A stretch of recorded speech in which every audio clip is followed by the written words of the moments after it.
Bala ang sumalubong sa mag-asawang sakay ng kanilang pick-up matapos silang paulanan ng bala ng hindi pa kilalang mga salarin habang binabaybay ang highway ng Sentro Buluan, Maguindanao del Sur noong nakarang Biyernes, Marso 21.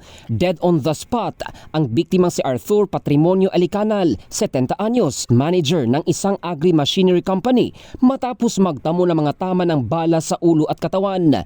Sugatan naman ang kanyang 66 anyos na asawa na ngayon ay nagpapagaling na sa ospital. Batay sa ulat ng Buluan Municipal Police Station, minamaneho ni Alicanal ang kanilang sasakyan nang bigla silang pagbabarilin.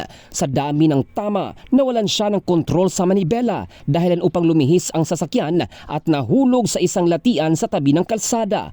Mabilis na tumakas ang mga sospek matapos ang pamamaril.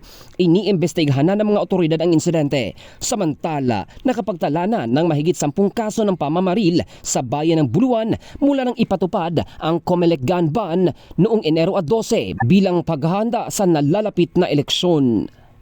In the heart of changing lives, ito si Joe Candado ng Brigada News Philippines, the Music and News Authority.